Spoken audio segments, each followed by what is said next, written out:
Hi honeys, welcome back to the channel. If you're new here, I'm Ruti, aka Talia's Threads, and I'm a self-taught sewist turned bag designer, and I write sewing patterns and tutorials that help you make bags that celebrate your personal style. I based this tutorial on a Baggu bag that was teased maybe a week ago, and as soon as they posted about it on stories, I just knew that it was going to be something I had to make straight away.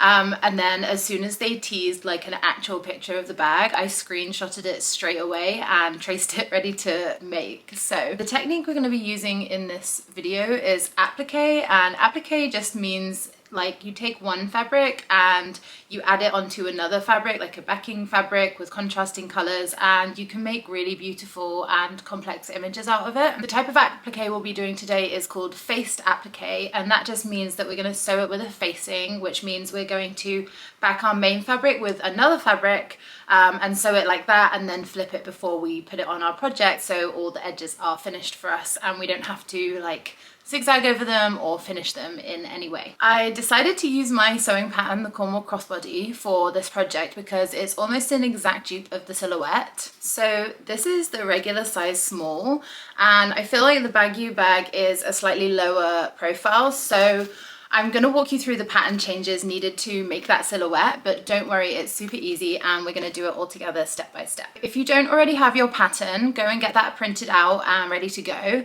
and we're going to talk a little bit about the materials and then I'll walk you through the changes that you need to make. The first thing you'll need is a sewing machine. Any regular sewing machine will do, you don't need anything special, and you can use your regular presser foot, but if you have access to a clear presser foot, then it can be very useful in being able to see where you're going. Then you will need thread, and any sewable thread is absolutely fine, but I would choose something that matches very closely to your applique fabric because there's a lot of tight curves and corners to go around, and unless you are extremely confident in your stitching skills, I wouldn't go with any sort of contrasting top stitch.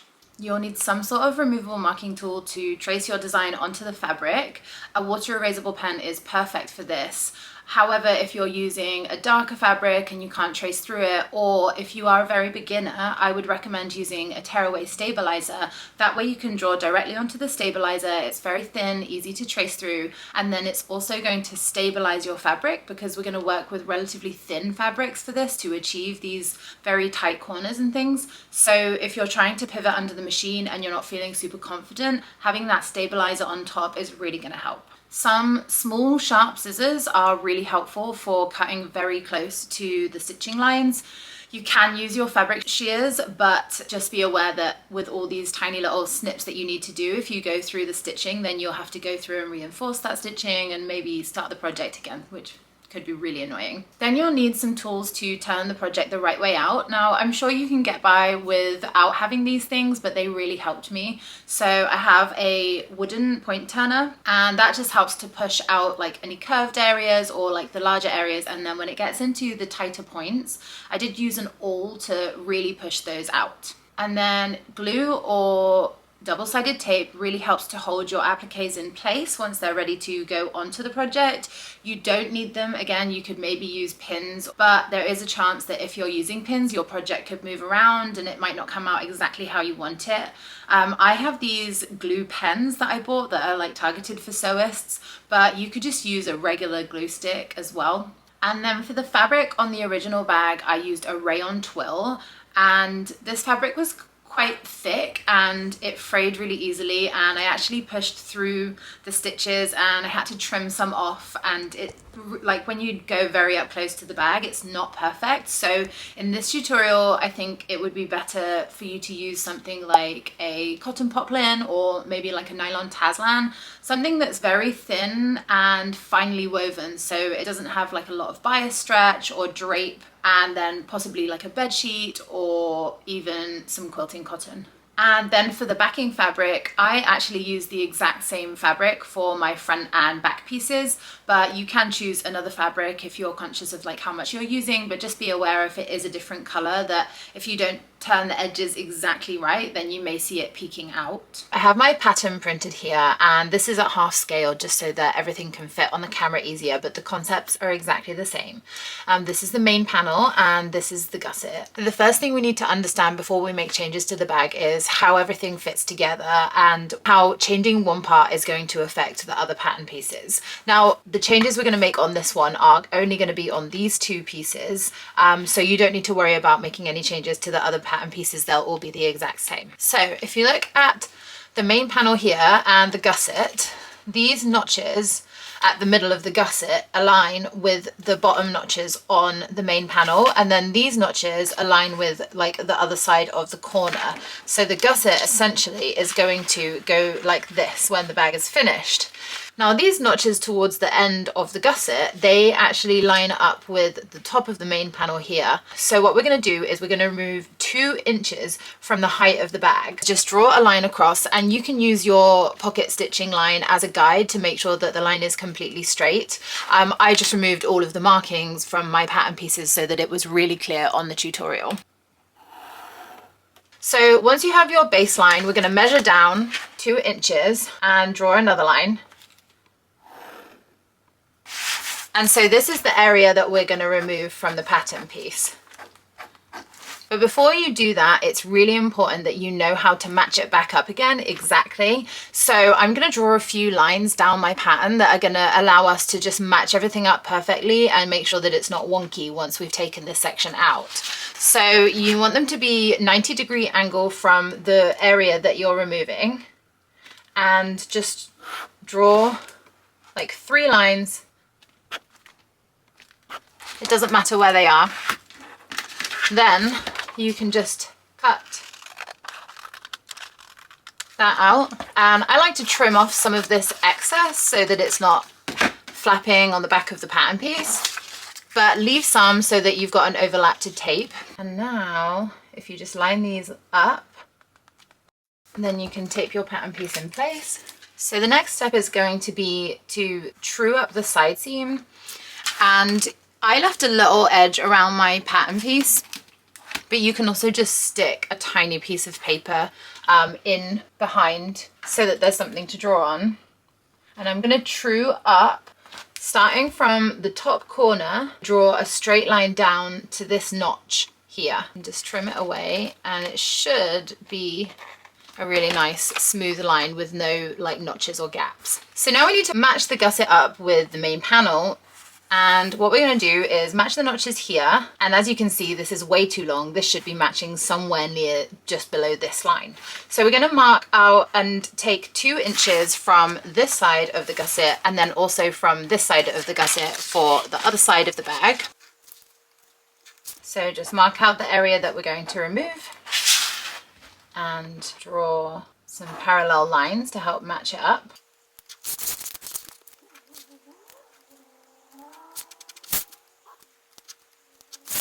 And then you can cut away part of this section and overlap there.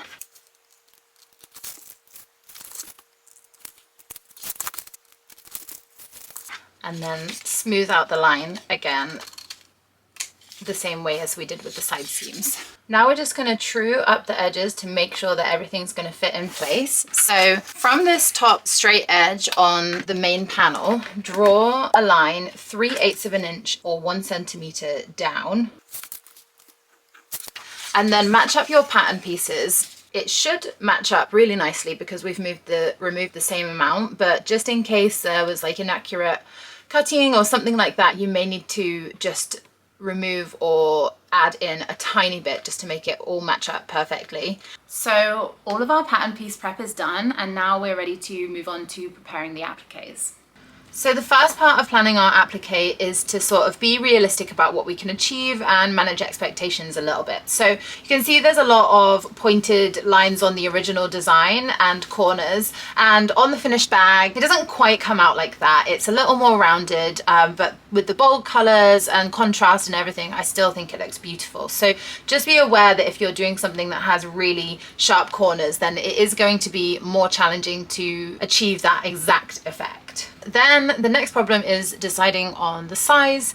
And I actually traced this on Adobe Illustrator, and I'm assuming that a lot of people don't have access to something like that. So I would play around with zooming in and out on maybe a laptop screen or a phone screen, or you could use a reference drawing, but you could take your main pattern piece and trace it around it so that you can sort of then play around and not ruin the main pattern piece until you have a design that you feel happy with. And then the third challenge that we have is getting the image onto the fabric. And there are a few ways that you can do this. If you do have access to a laptop, you can zoom on the image until it's the right size and sort of lay the fabric over the laptop screen and trace through with your water erasable marker. Just please be really careful not to put too much pressure on your screen or like damage your laptop or computer.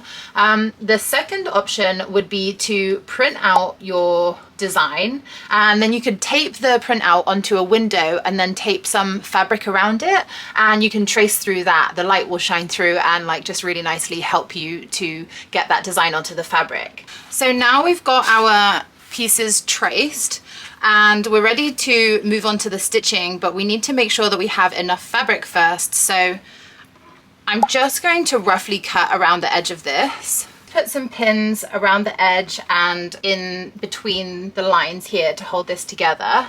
And you can take these out and move them as you need when you're navigating around the sewing machine. And then roughly cut around the edge so that you have a lot of excess space.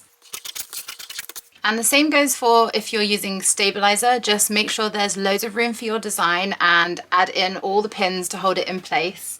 And then just roughly cut around the edge. So now that appliques are ready for sewing, we're ready to move over to our machine. To lock the stitches, you can sew 3 stitches with a length of 0 while holding the threads to the back. Turn the stitch length up to 1. The shorter stitch length will stop the machine from moving too fast and help to stay on the lines if you're sewing complex shapes. Turn the project smoothly with both hands, and if you think you're about to go off the lines, then you can turn the hand wheel towards yourself until the needle is down in the project. Then it's safe to lift the presser foot without losing your place. Pivot the project where you need it to be and then put the presser foot back down before continuing sewing. This is also how to turn corners or points. Finish again with 3 stitches at stitch length 0. I'm not sure if you can see how much this fabric is shifting around without the stabilizer, but it was actually really challenging to stay on the lines.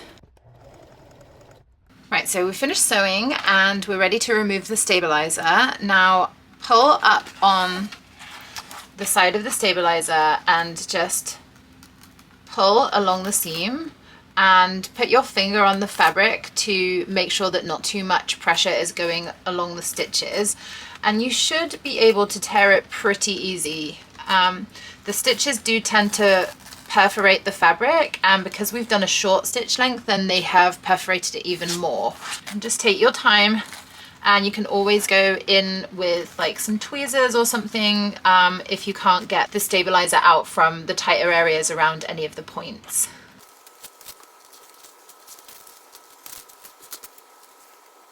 So first we're just going to trim roughly around the edge of this applique, and then we can go back in and trim much closer afterwards. But just to get a lot of the bulk out of the way, it can be useful. Also, if you want to use larger scissors at this stage, then you can just use your regular fabric shears.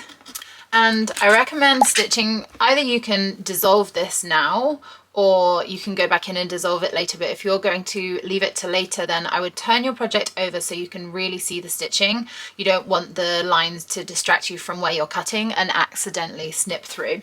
So the bits that are the most important when you're trimming your applique down are the corners. So whether they're the inward corner or the outward corner, you have to get really close to the stitches. And I'll show you, I'll leave one of these corners untrimmed and I'll show you what happens if you don't get close enough. But basically the fabric will just bunch up and it won't sit flat or look very nice at all. Flip it back the right way and see how there's that gap. So I'm just going to snip down. Be so careful. And that looks really good. I definitely think it's better to trim less and then flip your project and see what happens than to trim all the way, because obviously if you get holes and frays, then you have to go back to the start and do it all again.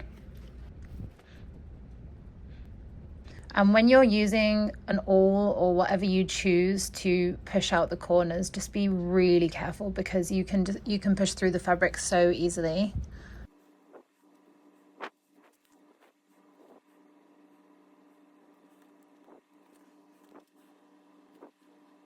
When you're working with a fully enclosed applique like this, then you're going to want to pull the front and back fabric apart.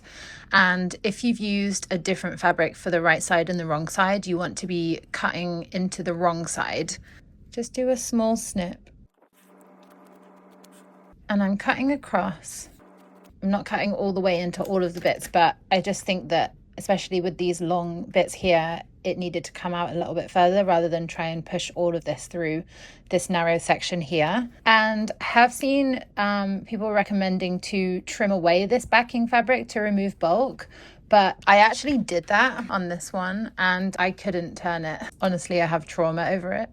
So don't cut any away yet. And then if you are working with a really fine fabric like this, I probably wouldn't cut any away because you'll be able to see it through.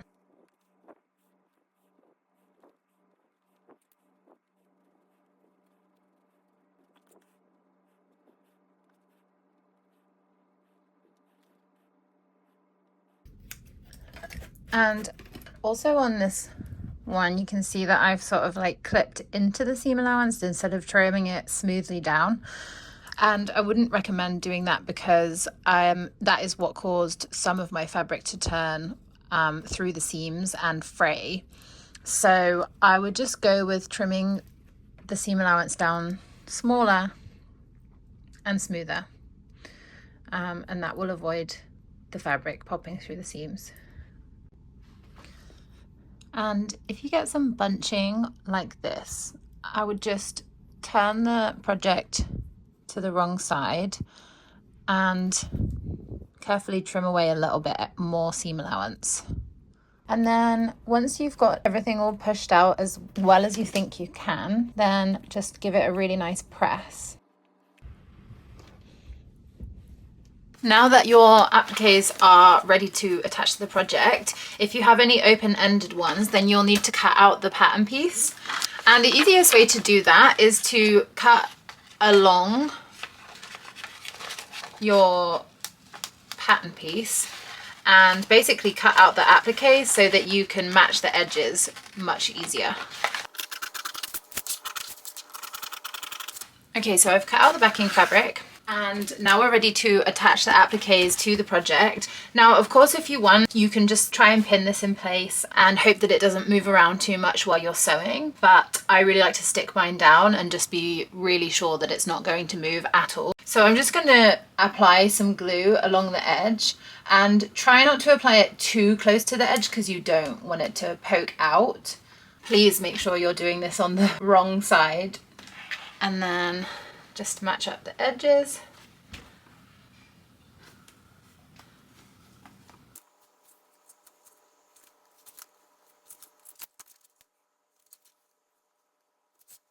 Then just go and sew around the edge, and we're going to use the same principles as we did when we were sewing around the appliques. So just go really slow, use a small stitch length and pivot as you need, drop the needle into the project and lift the presser foot, and you can turn the project any way you need. Any open-ended pieces just based around the edge at 1/8 of an inch or 0.3 centimeter seam allowance, just so that it will be hidden in the final bag. Thank you guys for watching this tutorial. If you would like the instructions to the finished bag, I've linked the sew along below. I'd love to see your makes, so make sure to tag Talia's Threads on Instagram.